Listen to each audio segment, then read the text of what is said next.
Hey guys, and welcome to today's idiot video.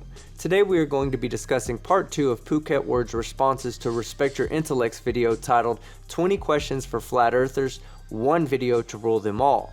In the first video we covered the intro and rules set by Respect Your Intellect as far as what is and is not an acceptable answer to these questions. If you haven't watched the first part, you should do so after this video, and a link will be in the description to all of the videos referenced here. This video covers questions 20 through 16 and Phuket Word's responses, so let's begin. Question 20. Why has the ice wall never been seen? Even if you subscribe to the ridiculous idea that it's being patrolled by military from all countries working together, as if they can get along well enough for that, then surely a simple telescope on a clear day would be enough to see it without actually needing to go there yourself.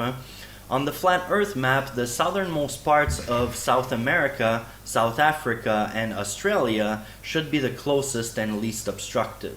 Scientific answer? The ice wall doesn't exist. Antarctica is a continent like the others. At the south pole of the planet, it just has more ice because it's cold there. Now I'm not the biggest fan of this argument. Lack of seeing an ice wall does not mean that an ice wall does not exist, just as evidence to support an ice wall would not necessarily mean that the earth is flat. In my opinion, it's a weak argument for both sides, but it is flat earthers that make an assertion that an ice wall does exist, so the onus is on them to provide proof of its existence. Okay, as I said earlier on, I'm not necessarily an advocate of an ice wall, but the ridiculous question, part of that question was, why can't I see it with a telescope? I can't remember if he said from where, but I mean... Phuket Word is an idiot and must not have thought about this argument critically. If the sun is only 30 miles wide and can be seen with an angular size of approximately 0.52 degrees at several thousand kilometers away, a 30-mile portion of the ice wall that surrounds the Earth should be able to be seen from a distance that is less than that, and pulling out a powerful telescope should bring any ice wall into full view with a little amount of elevation from the southernmost parts of South America, which is only about 1,000 kilometers away from Antarctica. You just can't see very far in any conditions, regardless of the shape of the Earth. So even if you assume it's flat, you're not going to see any further than what we can on any given day due to the density of the air, haziness, or whatever, just light conditions. Then why is it that only under the most cloudy and foggy conditions can you not see the sun during the daytime, which on the flat earth model is many times further than Antarctica is from South America? Flat earthers still have no explanation for this phenomenon, as if sight distances are only limited by atmospheric conditions. Those same conditions would affect our ability to see the sun at such distances. Flat earthers are fucking idiots. What have you. So how many people can actually confirm any of this for themselves anyway, whether Antarctica exists as a continent or an ice ring? There are not many of us that are actually going to get off our asses and go and find out. Well, I guess anyone who's completed a trans-Antarctic crossing, whether by plane or skis, can verify this. Or anyone who has ever sailed around Antarctica in a time that would break all speed records to date if the Earth was flat. And Phuket Word nails it when he says that not many flat earthers are going to get off their asses and find out anyways. But you better believe that they all make the positive claim that Antarctica is just an ice wall and that the Earth is flat. Flat earthers are fucking idiots. So already he's relying on third-hand information to debunk his claims that are also based on third-hand information. So that's all. I mean, it's hearsay on both sides. He's using hearsay to debunk hearsay. Wrong, Phuket. Question 20 was, why has an ice wall never been seen?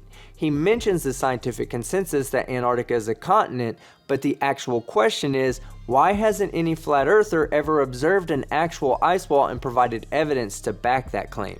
Anyone who makes the claim that there's an ice wall is making a positive claim without evidence to support it. But anyone who thinks there's an ice wall is an idiot. Question 19. Why do boats disappear bottom first? Flat earthers like to use videos or pictures of boats that are near the horizon but never past it. I imagine that's because they can't explain it without using terms they don't really understand, like refraction and atmospheric. Okay, that's, again, unnecessary and uneducated and ignorant to say that terms like refraction are not understood by flat earthers. Well, it's not necessarily that flat earthers don't understand refraction, but they definitely misunderstand and misapply it every time they open their blowholes. Most flat earthers will claim to understand refraction, but couldn't explain to you what Snell's law is or explain what an angle of incidence means. This is typical in the flat earth community though. Flat earthers have a tendency to just repeat verbatim the YouTube videos they get their information from without bothering to fact check the information or learn the actual science first. Flat earthers are idiots. Lensing, which don't really help with their explanations anyway. But take a look at these. Oh, and if you want to see the... You said so refraction and lensing don't help with the explanations anyway. So you just, okay, that's not considered a part of the argument at all, nothing to do with what we see due to conditions. Flat earthers tend to cherry pick the parts of lensing and refraction that support their arguments, neglecting the lack of effects that refraction and lensing should have on the surrounding environment. For instance, this picture by Globe Earth idiot Ranty Flat Earth shows obvious refraction and lensing as you can see it in the entire picture. Now this picture pulled from one of Wolfie 6020's videos clearly shows a horizon significantly higher than the waterline of the ship. Flat earthers will say this is due to refraction and atmospheric lensing without considering the lack of distortions that would accompany such an explanation. So I agree with Respect Your Intellect. Flat earthers can use refraction and atmospheric lensing, but it doesn't help their argument. Now in this one, we're looking at the Golden Princess, which is a huge cruise ship. The guy films a completely uncut version of 1 hour showing the Golden Princess going below the horizon, and it's big enough that it doesn't reach the vanishing point before being completely below the horizon. Keep in mind that this ship has a height of 177 feet, so around 150 feet above the waterline, which is almost as high as the Niagara Falls, so it's very, very tall. As if it wasn't enough that he filmed this. Okay, it doesn't matter how large the vessel is. The further away it gets, the smaller it will appear to be. And we can see this is a very low shot here, and it's zoomed in with these waves appearing to crash right in front of the camera. So we can see that this is very low to the surface. So it won't be long before waves of equal size or greater that are out there in the distance that we can't quite make out will eventually obscure the bottom of that ship, and you can see that it's already kind of starting to fade out anyway. So I think it's time I dispel this really bad argument for flat earthers. Flat earthers say that as an object gets further away, it appears to get smaller. That part we can both agree upon. However, flat earthers look like total fucking idiots when they say that as the ship gets smaller, smaller waves will begin to hide the ship. This observation can only be made on a spherical Earth. Let me explain. In this graphic, we have a demonstration of what we should expect to see for a ship that is 100 meters tall from the waterline as it drifts away from an observer. If the observer height is 2 meters tall, then the only way for the entire boat to be obscured from view on a flat Earth is by a wave of at least 2 meters in height. This is due to the fact that on a flat Earth, 2 meters high from the surface of the water will always be at the same relative height with every other point on the water. However, on a globe Earth, 2 meters of elevation from the surface would always drop in elevation relative to the observer. So on a flat Earth, even though the ship gets smaller due to perspective, the only time any part of the ship over 2 meters off the surface is hidden is when a wave or swell of over 2 meters exists between the observer and the ship, no matter how far away the ship is. This doesn't seem like that big of a deal until you raise the elevation higher to, let's say, 50 meters, and the same rules and laws apply at 50 meters as they do at 2 meters. So if the Earth is flat, then no part of the ship above 50 meters will ever be hidden unless there's an obstruction of at least 50 meters. This is simply not what we see in reality. In reality, we notice that the ship not only gets smaller due to perspective, but it also appears to follow a path over a hump and down the other side relative to an observer. This observation is consistent with the globe Earth model, which predicts that ships will shrink in size, traverse a hump before descending to the other side, hiding any object making this traversal from the bottom up as more and more of it is hidden by the horizon. Phuket might be able to sell his word salad to flat Earth idiots, but globe Earthers wouldn't buy that shit for $1. So clearly, once the ship is about half below the horizon, he also goes up a hill further back that gives him about 40 feet more elevation compared to where he was on the beach. As he does that, he shows that the cruise ship is now almost... Okay, so this is normal. He's looked across a level yet rugged or turgid surface from a very low perspective. And as usual, the horizon has come up rather abruptly in front of the photographer, and gaining height allows us to see further. We see over those, albeit small, waves that block things. Again, given a viewer height of h meters, looking at any point on a ship that is at least h meters off the surface can only be blocked by an obstruction that is at least h meters tall. Perspective plays no role in this argument because objects shrink uniformly with distance and parallel lines don't intersect by definition.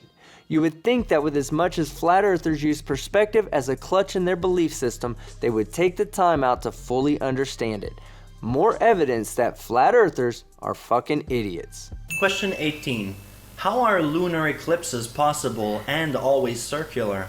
This one is a pretty simple question. How are lunar eclipses possible if both the sun and the moon are the only two things orbiting above us? In your flat earth model, there are also claims that the moon is its own light source. If that were the case, how could a shadow even be cast on it? Scientific answer: the earth is a sphere that sometimes passes between the sun and the moon to cast a shadow on the moon. Oh, okay, so this breaks rule number 3, John. This is hearsay. It's some kind of image from somewhere that hasn't been observed by anyone. Wow, Phuket, you really are an idiot. No one is saying that this is an accurate representation of the heliocentric model. It is a basic representation of what happens during a lunar eclipse according to the scientific consensus. There's a difference between hearsay and appealing to the scientific consensus, though. This isn't something flat earthers like to hear, but the truth of the matter is that no one person can be an expert in everything. So at some point, every person will have to rely on information from an expert in a field that they are not an expert in. This is not to say that the scientific consensus cannot be wrong or updated with new discoveries and understandings. However, appealing to the scientific consensus is not the same as hearsay or appealing to authority. So it's not from your own knowledge, and also it has this representation of the sun and the earth and the moon being in direct alignment, whereas it appears that most lunar eclipses occur when both the moon and the sun are above the horizon. So whatever is creating the shadow on the moon is quite possibly another celestial object that we don't know anything about. Let me get this straight. So the heliocentric model offers you an exact explanation with a model that not only represents reality accurately, but makes precise predictions on dates, times, and locations of future lunar eclipses, and your answer is quite possibly another celestial object that we know nothing about? No, Phuket, it's Earth's shadow, not a magical sky ball, and you're a fucking idiot. Spheres are the only shape to always cast a circular shadow. Also, the moon is not... A dinner plate will cast a circular shadow. Not when it's on its side, you idiot. In fact, a two-dimensional circular object like a dinner plate will only cast a circular shadow when the light is hitting it at exactly 90 degrees relative to its surface. Any other angle will result in a non-circular shadow. A sphere is the only three-dimensional object that will cast a circular shadow no matter what angle the light hits it from. Not a light source. It just has a reflective curved surface that sends some of the light it receives back down to us. What's the flat earth explanation? Okay, the moon. Who knows what it really is? It's a part of the cosmic clock up there. It tells us the time. How stupid are you? The moon is literally in a different part of the sky night to night and is the worst timekeeper you could imagine. The following sequence of photos from Stellarium demonstrates how poorly the moon keeps time. The first picture is from today's date at 6:31:15 a.m. At this time, the moon is due south from my location. If the moon is to be considered an accurate timekeeper, then it should be in the same relative place, or at least pretty close to the same place in the sky the very next night, right? But look, the moon has shifted from its location by almost 20 degrees in the span of just 24 hours. But hey, maybe this is just an anomaly. So let's run the simulation for a month to see if the moon's location has even a small amount of consistency. So there are times when the moon isn't even in the same place in the sky on the same day of the month. No consistency there either.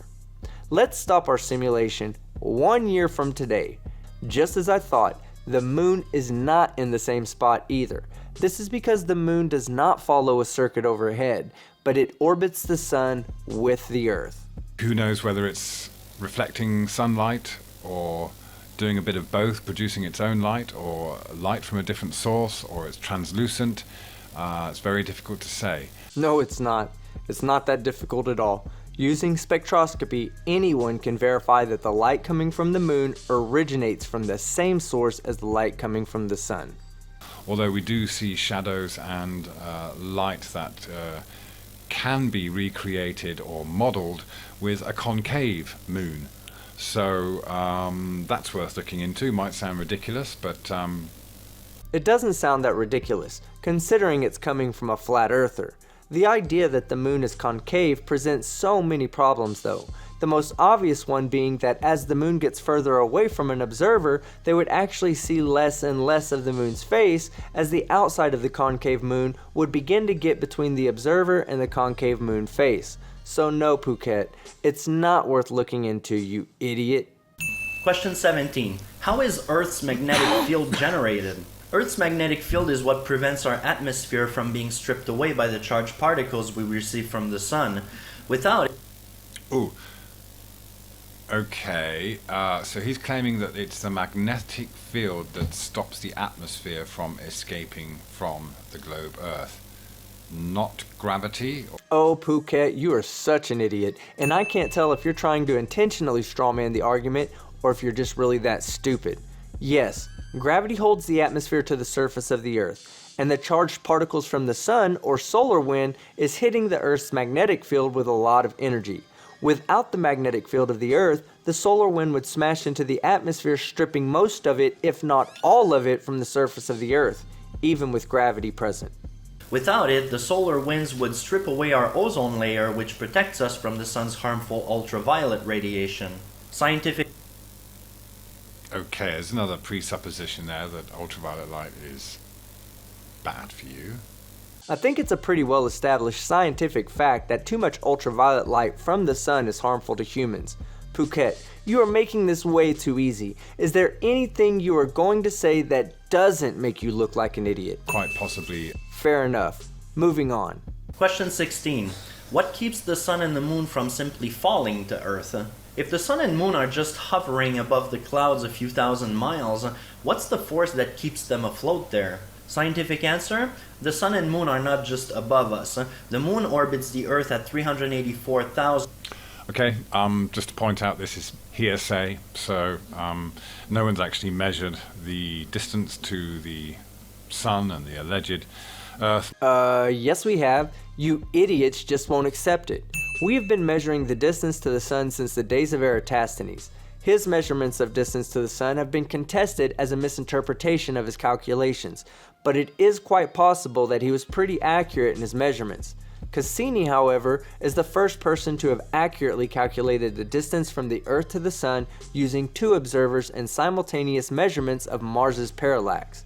But ever since the early 1960s, we have been using radio waves to accurately measure the distances to planetary bodies. We can then use trigonometry and observations to accurately calculate and measure the distance to the sun, and we don't have to actually take a tape measure from Earth to the sun to be sure. No one's ever measured the spin. Turned on that gyroscope, we found that we were picking up a drift, a 15 degree per hour drift. that's kind of a problem, right? We have the idea that the moon is orbiting the Earth every 28 days. That's not necessarily true because we see the Earth go over our heads every day, apart from the couple of days it's hidden when it's the new moon. The moon going over our head is not a result of the moon orbiting the Earth, but a consequence of the Earth rotating on its axis once every 24 hours. I say this all the time. People like Fuck It Idiot will never be able to debunk the heliocentric model as long as they continue to misrepresent the model and its functionality. Okay, so this is where we are going to end the video today. Phuket Word goes on to assert that the model is hearsay over and over, so let's add 2 dings for that. And then he gets 3 additional dings because he never answers the actual question, which was, what is the force that holds the sun and moon up when everything else falls to the ground? Answer: flat earthers have no answer, or they make some magical, mythical explanation that can't ever be proven or observed. And gravity doesn't exist, right? But flat earthers are fucking idiots. Now I'd like to take the time out to thank Phuket Word and his hot dog head for pulling it out of his buns to say more stupid shit. Because Phuket Word, you are a fucking idiot. Alright guys, thanks for sticking around to the end. I don't know why I convinced myself that listening to Phuket Word spew dog shit everywhere was good for my mental health, but here we are. I did cut quite a bit out to keep it short, so feel free to practice mental masochism by watching his video if you want, but you can't say I didn't warn you.